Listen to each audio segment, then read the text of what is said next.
Hey guys, good morning. Got another project here in the Oddfather's garage today. We're going to be doing the bumper swap on the 93 S10. So I ordered up a Jeep Wrangler bumper like I did on a previous build. They fit great. I mean, just a couple more inches inboard and they'd almost be a bolt-on ordeal for the first gen S10s. Now what we're going to do is we're getting the rest of the front end stripped down.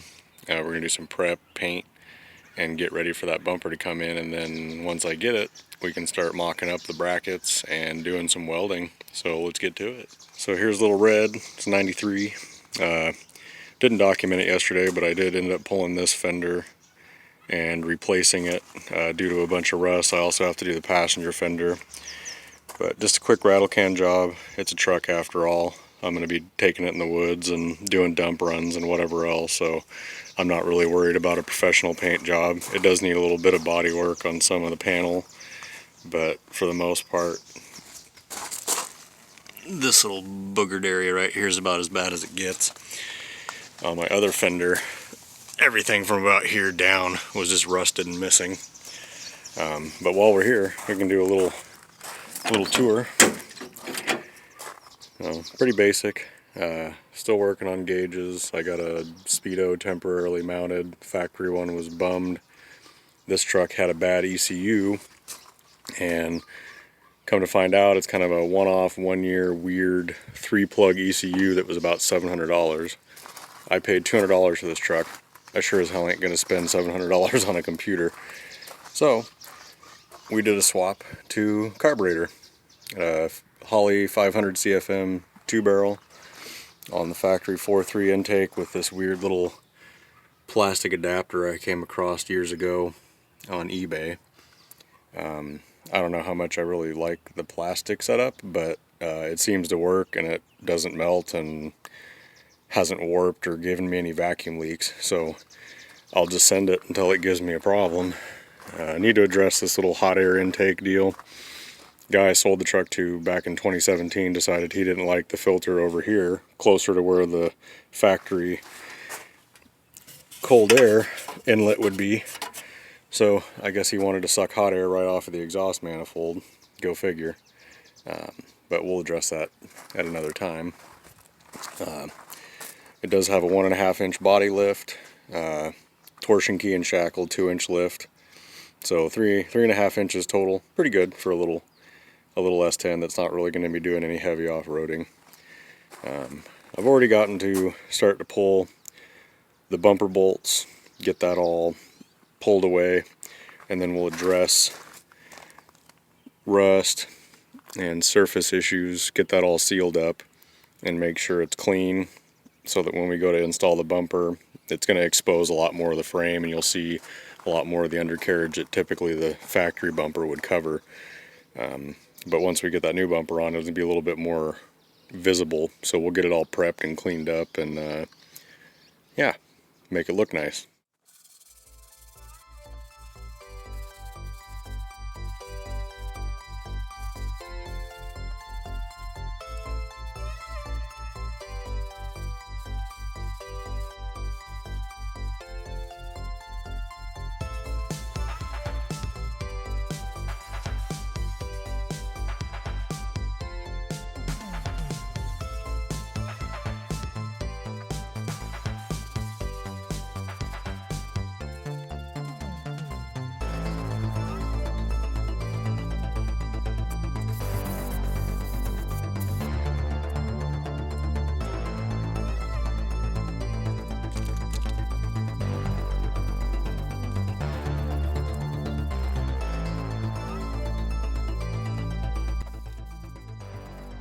So it was a quick and dirty cleanup. Nothing to be proud of. Just get the surface rust off, seal it back up. It's gonna get dirty and stuff, but good enough. Eventually I'll have to get deep in there and try to get the top of the frame rails and whatnot, but for now, at least the parts that are gonna be noticeable from outside the truck once the bumper is on, they're clean and we won't have to really worry about it seeing it too much from the outside of the pickup. Alright guys, look what's here.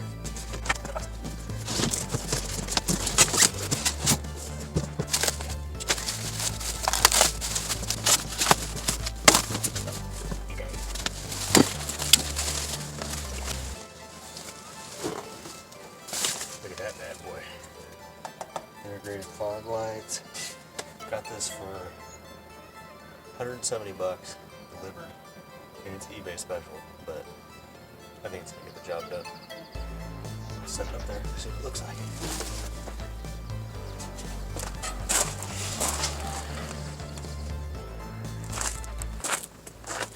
Alright, let's take the grill off so that we can put the bumper up here and figure out what we need to get rid of and what we need to cut and modify.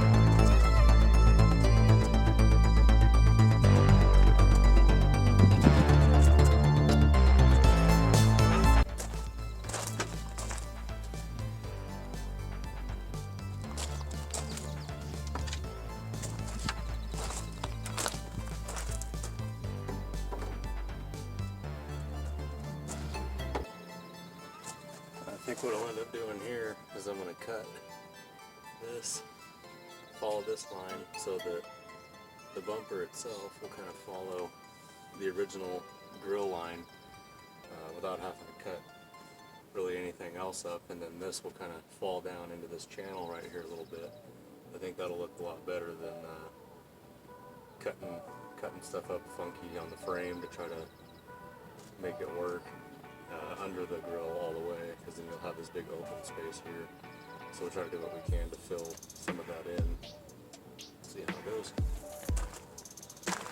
So what we got going on here is I happen to have these laying around. They're pretty thick gauge steel. They've already got some holes pre-drilled in them. Now the idea would be is to use the mounting brackets that are on the back side of here that have 3 studs. One's almost center of the frame, and the other 2 are off of the frame on the outboard side of the frame. So I'll be using probably these holes here, which I'll probably need to re-drill one because they're not exactly lined up in center. But essentially what we'll get going is one of these on either side welded to the outboard part of the frame, and then we'll use the bolts so that we can actually unbolt and take the bumper on and off if need be for fixing stuff in the front end, or if I need to gain access to anything, I can pull that off. So I'm going to get to chopping that up. Alright, what we're going to do is we're going to buzz this guy off on both sides, so it'll give me room to put my plate on here and weld it up.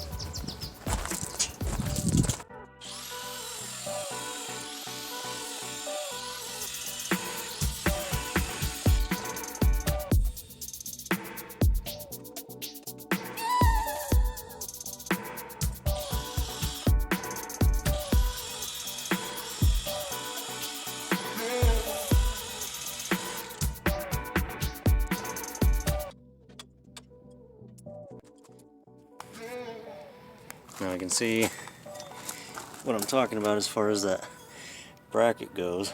So this is almost, I mean, it's right there. So what I'll do is I'll take my stepper bit and I'll stepper these out so that it'll match up. And after looking under it, this was pretty damn close to being almost spot on. So if anything, I might have to walk the hole a little bit one way or the other. Or we can look into how to modify this side of it a little bit, adding in a brace or something. But let's get to it. So, got those holes hogged out. And you can see this will focus. Kind of tight in there. But basically using the mounting points that came on the bumper. And then there's the frame. And you can see my bracket pretty much lines up with the edge of that. So what we'll end up doing is welding around the OD of that half circle touching the frame, and then we'll burn a full weld in the middle of the circle, and then likewise on the inside of the bracket here, we'll burn a big line right down there and make it nice and solid. So I'm going to make a couple tack welds and then we'll pull it off, and I'll show you the mock-up.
Alright, well, we got it sort of bug welded on there for testing purposes. I'll get it all mocked up and make sure that's where I want it, and then I'm gonna have to address sort of this gap right here. I'll have to get some filler because of the way the shape of the frame is kind of curved, but both of these line up, and I'll slap the bumper on again here and bolt it up, and then we'll do the rest of our test fitting.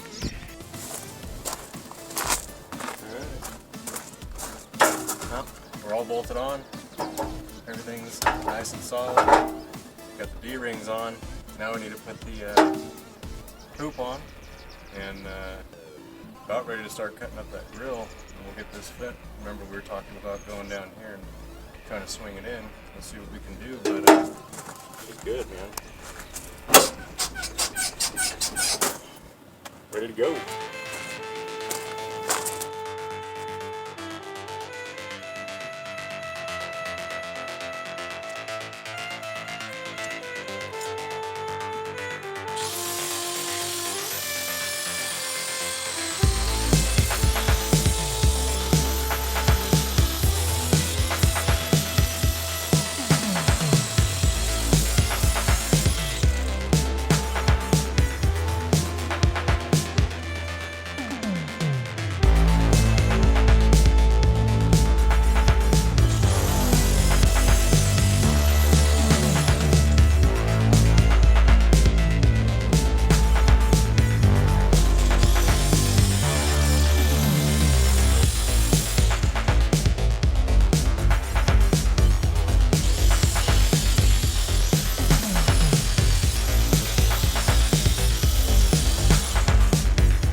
We're back. Sorry about that, guys. I had a couple of people come over, my battery died, but what I did get while I was waiting for a little bit of charge action, we got the stinger on, got the hood down, everything's bolted in and working. Now what I'm working on now is I still have those lower turn signals that went into the bumper.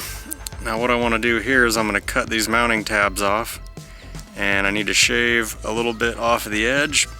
And what we'll do is I'm going to stick them right down here behind the holes in the bumper, so that they'll still be there, they'll still function, and not that it matters. I have the sequential turns inside the headlight, but I got to do something with those, and we'll figure it out, and we're just going to toss them in there and see how it goes.